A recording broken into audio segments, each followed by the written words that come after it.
Hey Angie, doing the envelope package challenge questions. Opening it up very delicately, as you can see. Alright. Open envelope inside of it.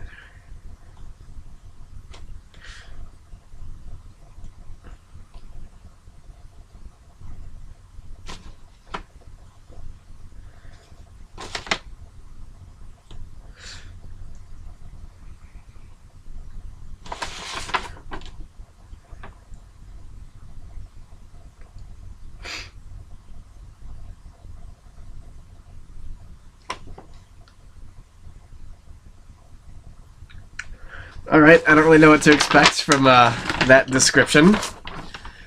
Here's the smaller envelope, which is inside of the big envelope.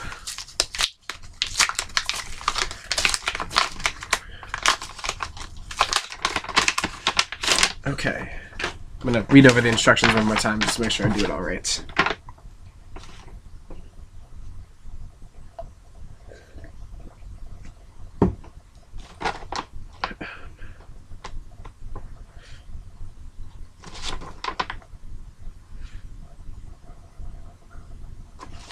Okay, here we go. Cover sheets. Not thinking much about that one. Just gonna bend it back, make it a little easier. Interpreting at the mental healthy clinic. Well, I'm already thinking that I'm going to be dealing with a person who might not have the best use of either English or ASL, and that there's probably going to be something wrong with them cognitively. And I don't know. You are a freelance interpreter who has just accepted an ongoing assignment interpreting for a newly established outpatient mental health clinic. The type of situations include one-to-one counseling sessions, small group sessions of no more than a dozen participants, and occasional large group sessions with an invited speaker. All of these sessions will be conducted by a therapist who cannot sign. You have been told that typically you will have a colleague working with you for the small and large group sessions, but for the one-to-one sessions you will usually work alone. You arrive early for the first session, a one-to-one session, and the therapist happens to meet you in the hallway and you begin talking. The therapist tells you that the deaf patient has called and left a message that he will be about 30 minutes late. The therapist asks you how you became interested in sign language and deaf people, and so you tell your story. Then the therapist asks you about the residential experience of deaf people, and about an article that he read which claimed there's a high level of sexual abuse of students in residential schools for the deaf. For deaf students. What would you do and why? Well, personally, I don't really know much about that fact, so I think that my response would be that it's potentially true. I can't really negate it, other than I can't imagine it's much higher than that of other private and boarding schools, which is essentially what a residential school for the deaf is. It's a residential school for people who happen to be deaf. So I guess in short, what I would say is that well, one, it seems like an inappropriate thing to just bring up out of the blue, and two, that I just don't know enough about it to try to avoid the question, because that's something I don't know anything about, and I would not want to speak on it other than from what I know, and I don't know much.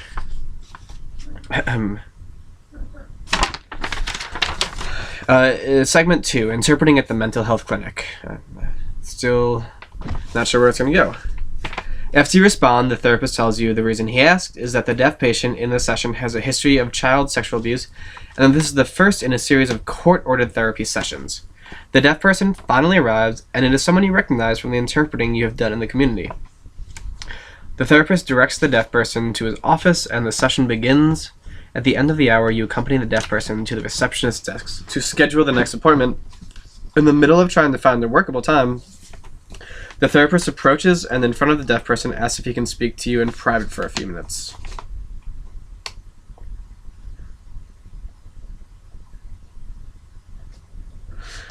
I'm assuming in this situation that the deaf person is not a victim of child sexual abuse. They're the abuser. It's not very clear about which is which going on, and I would therapist person from that person asks if he can speak to you in private for a few minutes. I like to think that what I would do is I would say that I would tell the therapist that I am able to discuss my own work as the interpreter if he has any questions about what I had done and why I had done certain things as a choice, and hopefully be able to explain to him that it's not my role to speak to him, because it seems like he wants to speak about the clients, and say that it's not my role to speak about the client, and that's something that could go, it's a very thin line and one I would not want to cross. Segment number 3. A few weeks later, the deaf person is scheduled to join an ongoing group therapy session, and you have been asked to interpret. You have told the group that the group consists of the therapist plus approximately 12 men who are undergoing court-ordered treatments for sexual abuse of children. The group has been in session for a few months, and it is common for new people to join the group as others leave it. You've arranged for a colleague to interpret with you, since you suspect this will be more demanding than the one-to-one counseling sessions.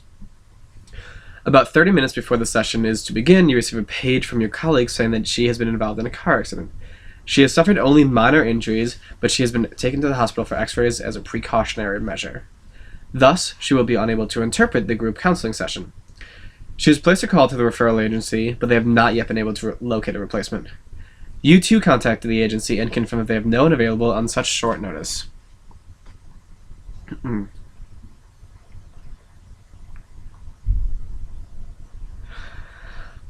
I don't know. From the last one, it said that I knew the deaf client from the, previously it said that I knew the deaf person from being in the community, but how do I know them in the community? Is this a person who is like friend of a friend, like dating a friend of mine, or is this someone who I've, seen at a meetup or like a workshop or something? Because that makes a big difference. If it's someone who I have like a closer personal relationship with, I'd probably want a team just to make sure that I'm not having a bias and not switching up any of the language, which is something that I worry might be a thing. Also, this is very emotionally taxing to listen to sexual abuse of children, especially if these are the abusers. I don't think I'd be able to do it completely by myself with being able to faithfully render it. I definitely have to talk to the therapist and let them know that this is something that I don't think I could do by myself, and ask them to change the date. But again, this is all speculating, and I'm not in the situation. I like to think that I would reschedule the appointment and wait until I had guaranteed that there would be a second interpreter with me. Number 4. You decide that you really have no other viable option than to explain the situation to the therapist and let him determine whether or not to proceed under the circumstances. He tells you that this is a critical juncture in the deaf person's therapeutic program and insists that the session go on as scheduled. During the session, you struggle a few times, particularly at some of the graphic fantasies described by a couple of the members of that group. Nevertheless, you leave the session feeling that, under the circumstances, the deaf person was not disadvantaged, and apart from your own uneasiness and working the session alone, you feel that the session was generally quite successful. However, you begin to realize that this ongoing assignment is beginning to affect you emotionally. You are definitely not looking forward to the group session next week, especially after the graphic descriptions you interpreted this week. This is one that's definitely a little more,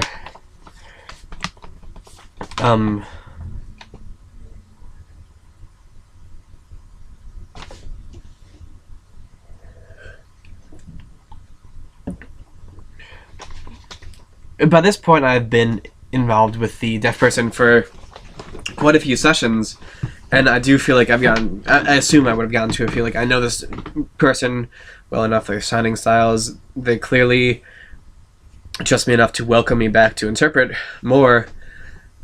And even as uneasy as it might be and downright horrifying and terrifying,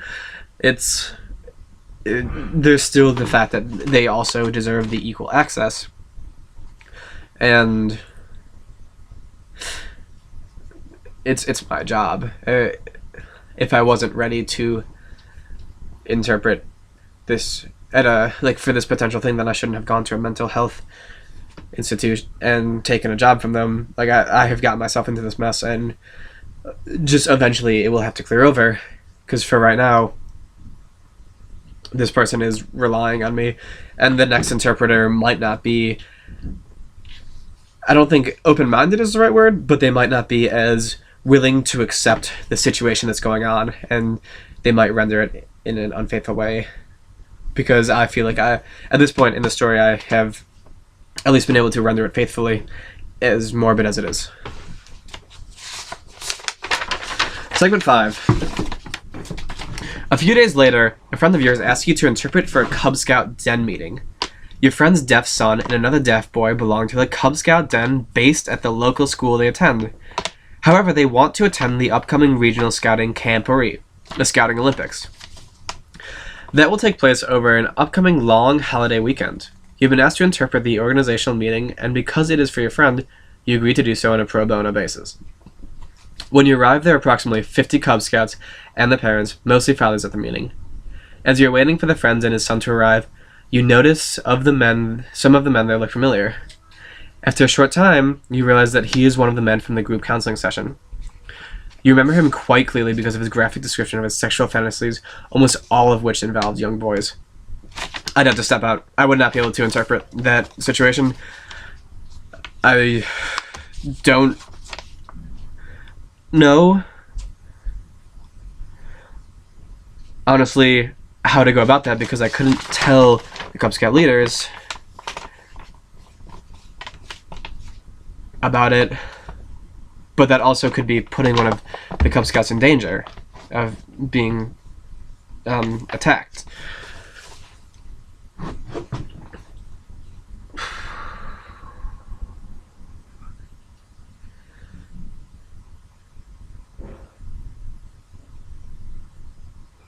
I know for a fact that I would have to not interpret. I would have to step out of that. I don't know if I would cross the line, because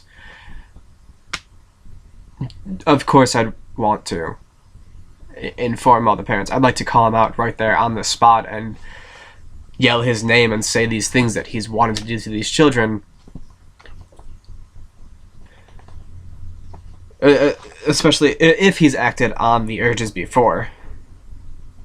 Because there's that difference of acting on it and fantasizing it. But if he's acted on it, I would absolutely want to be able to just yell out his name and say all those things, but I don't know if I wouldn't. But I don't know how I would react to it. Because it's one of those things where if you're supposed to do nothing, I guess. He's in therapy. He's working to rid himself of this mental illness and everything. And he's clearly going to the groups, be they court mandated or not.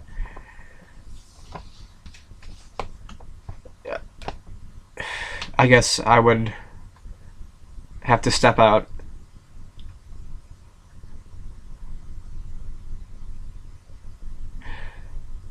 I don't know if talking to his therapist would be legal in this situation, because I do feel like this could be putting the children in danger.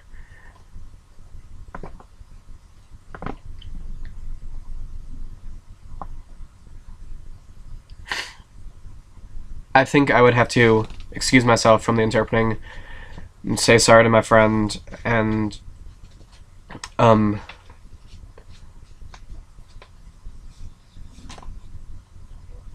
speak to my confidant about it. Hopefully. I don't know. I'd have to excuse myself from the situation and then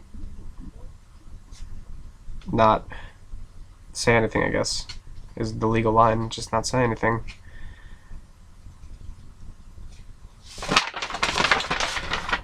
Finally, a friend and his son arrive, and after a few minutes, the meeting starts. The leader, after reviewing the tentative schedule, then asks for volunteers for various tasks, including driving, overnight supervisions, and competition judging. As fathers begin to volunteer for various tasks, the man you recognize from the counseling session volunteers to drive to be one of the 2 overnight supervisors. The leaders thank him and then announce that no more volunteers are needed. What would you do and why?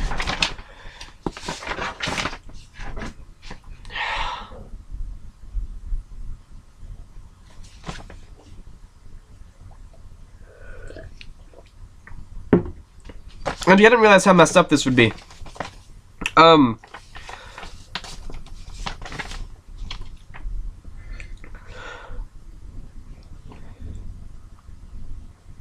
Would it be going against the role to say that I also will be an overnight supervisor and like ask to bunk with that man to ensure that nothing happens? I don't know if that would be stepping out of my line, because I'm doing this pro bono, and I'm assuming I could just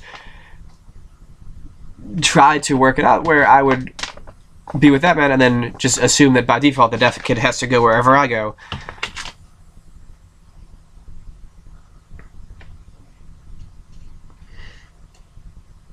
And again, I think this goes back to a lot of, is he someone who has acted on his urges, or is this someone who has just had these mental thoughts?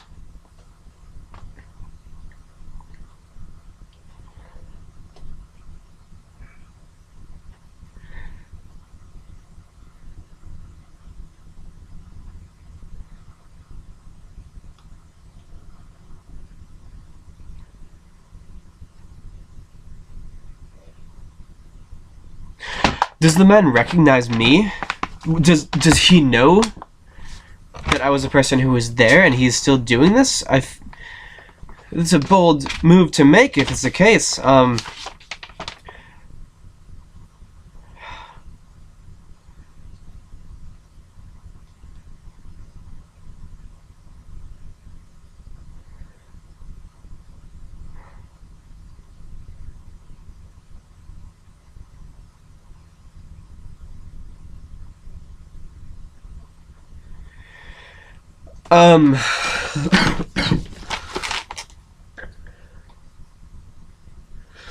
I think I'd have to say something, because this, with therapists, I know that the only time they can break their, like, therapists, priests, all those fun people, the only time they can break confidentiality is when someone is putting themselves or others in danger, and this is clearly putting another child in danger for risk of attack.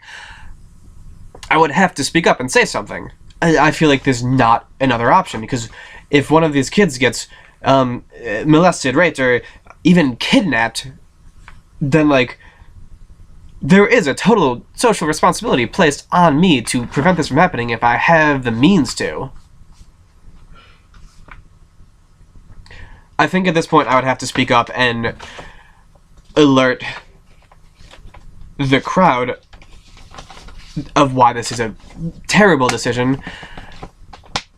And I say that even at the risk of losing my interpreter license, if it's losing your interpreter's license over preventing 2 children from being raped, then yes, of course, that is the decision I would make. And I don't think I would be able to look back on that decision with regrets if this is the case. Because that is too far. There's too much risk there. He is no longer under the supervision of other adults at the same time. It's just him and the children. No question asked. I would have to say something.